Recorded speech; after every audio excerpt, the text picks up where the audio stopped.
Jadi sebenarnya ini adalah plan yang udah aku punya udah lama. Cuma aku kan nggak pernah share sama siapapun. Cuma makanya kalau misalnya dilihat, aku selalu bilang apakah setelah facelift akan melakukan apa lagi? Aku selalu bilang possibly, kemungkinan besar. Tapi aku nggak pernah share apa-apa.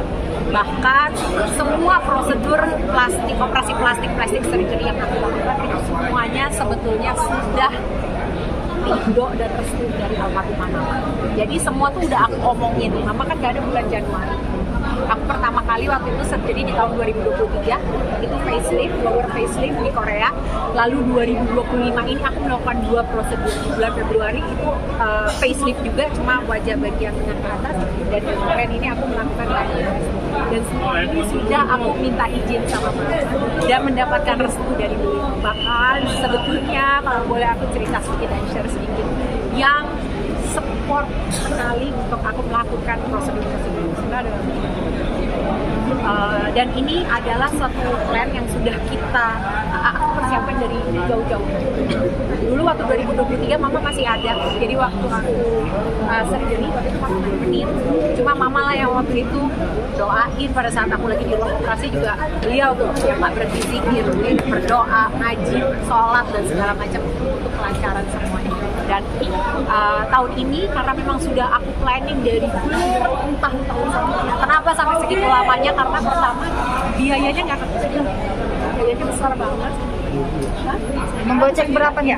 Berapa Mbak? Jadi kalau yang untuk rhinoplasty sendiri kemarin aku melakukan di Bangkok ya, di Thailand, dengan dokter yang namanya ini udah terkenal banget untuk urusan rhinoplasty, memang terkenal, he is the best. Memang beliau yang terbaik, gitu ya. Namanya Dr. Kosit. Jadi kita udah tahu kalau udah nyebut namanya beliau, kita udah tahu bahwa ini pasti urusannya mahal. Dan memang betul pada saat aku cek juga harganya itu 660.000 baht. Kalau misalnya dikurskan itu sekitar 300 juta gitu. Jadi memang secara dananya juga tentunya besar. Aku juga harus libur sekian lama, nggak kerja gitu, sehingga otomatis penghasilanku juga nggak ada selama sekian lama. Anakku juga aku mesti pikirin gimana pengaturannya. Jadi ini semua sudah aku persiapkan sekian lama. Tapi puas nggak dengan hasilnya ini? Alhamdulillah aku happy dengan hasilnya dan mohon doanya dari semua juga dari KPI. Next lagi Mbak. Tidak menutup kemungkinan. Memang belum merencanakan apapun dalam bentuknya, cuma tidak menutup kemungkinan. Mbak Reda menghadapi Oke, aku jawab terus. Menghadapi pro kontra dari netizen sendiri seperti apa? Ada sinus, nggak ada. Aku tidak ada masalah dengan ini. Jadi seutuhnya 100% aku melakukan tindakan ini memang untuk kebutuhan estetik. Kenapa? Karena aku ini yang sebetulnya juga kenapa mungkin aku jelasin sedikit kenapa almarhum Mama itu dulu sangat amat supportif. Bahkan beliau dulu yang pertama kali bilang kamu harus benerin, kamu harus menjaga. Kenapa? Karena beliau bilang kamu masih bekerja di dunia ini dan ini masih menjadi sumber akta utama gitu. Jadi karena itu untuk aku yang usia aku ini 47 tahun loh teman-teman, 47 tahun usia aku. Untuk aku bisa terus bertahan di dunia entertainment di usia aku yang udah sekarang ini. Dan banyak memang hal-hal yang harus aku lakukan, korbankan mungkin ya. Tapi habis gimana? Sampai saat ini inilah yang masih aku gitu. Jadi ya anggaplah ini sebagai investasiku. Mudah-mudahan dengan cara begini aku masih bisa mempertahankan karirku, memperpanjang umur karirku gitu. Jadi kebutuhannya estetik. Pada saat aku ketemu sama Dr. Kosit, aku juga bilang sama beliau. Aku langsung bilang sama beliau gini, Dok, saya ini mau operasi hidung buat bekerja, saya bilang gitu. Jadi saya ini kepengen hidung saya bagus saat dilihat di kamera. Jadi aku tunjukin sama dia tuh YouTube aku pada saat aku lagi diwawancara sama teman-teman tuh di YouTube kan ada tuh, aku kasih lihat sehingga beliau lihat oh ternyata di kamera tuh wajahnya Reda seperti ini, sehingga yang perlu dibenerin ini supaya di kamera terlihat di layar TV terlihat lebih jelas. Sebenarnya itu. Jadi pertanyaannya apa?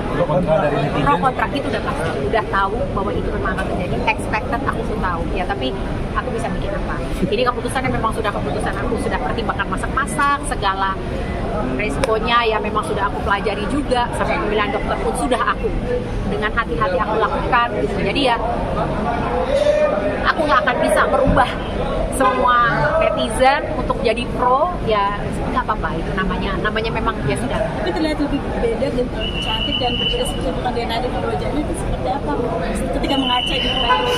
Ya, sejujurnya kalau aku sih alhamdulillah happy aja dengan hasilnya. Tapi yang lucu sebenarnya Aisyah. Sampai saat ini aku masih belum ketemu sama dia langsung.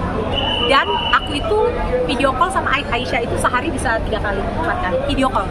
Dan sampai sekarang dia masih belum nyadar kalau aku habis rinoplasti. Dan aku belum ngomong sama dia. Gitu. Alasan kenapa aku nggak ngomong karena 2002 bulan Februari waktu aku facelift, aku bilang sama Aisyah, yang ibu mau facelift ya, doain ya, aku bilang gitu. Gara-gara aku bilang gitu, malamnya dia nggak bisa tidur. Besok aja dia nangis, dia telepon aku, dia bilang, ibu, aku nggak bisa tidur tadi malam. Kenapa? Aku bilang, karena aku takut. Karena kamu bilang kamu mau surgery. Dia ini kan anak yang punya pengalaman yang mungkin kurang enak ya sama rumah sakit ya. Dia berurusan dengan rumah sakit, dia ngelihat hal-hal yang mungkin menyakitkan buat dia di rumah sakit. Apalagi dia juga pernah menjalani namanya surgery. Sehingga itu menakutkan buat dia untuk tahu aku menjalani namanya surgery. Walaupun itu surgery-nya untuk surgery kecantikan. Sehingga kali ini aku nggak bilang sama dia. Jadi selama aku di Bangkok, aku video call-an sama dia. Selama itu hidung aku masih bengkak dan masih ada ininya, aku nggak liatin kameranya. Tapi pernah sekali aku nggak tahan karena aku kangen banget sama dia, aku liatin terus dia kaget, terus dia ngomong gini, ibu kamu surgery lagi, dia bilang gitu. Terus aku kaget, aku ketawa, terus aku cuma bilang gini sama dia, kenapa kamu mikir ini surgery? Kenapa kamu nggak mikir aku cuma pakai nose patch biasa? Terus dia diam. Oh iya juga ya, dia bilang gitu.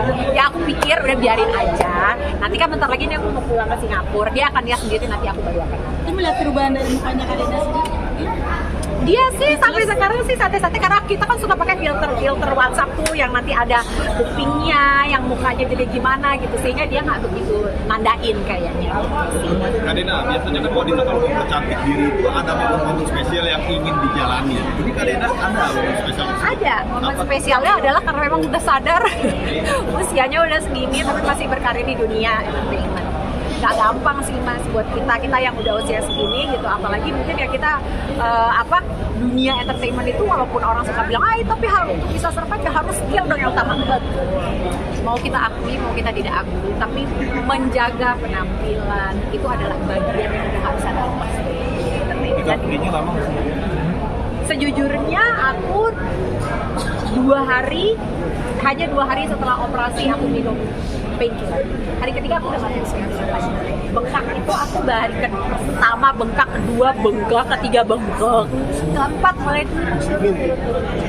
Karena aku udah tahu dari pengalaman yang sebelumnya apa yang kira-kira aku harus lakukan. Jadi menjaga imun tubuh, jangan terlalu capek. Semua pantangan dari dokter juga aku jalani, aku urut ya kayak gitu.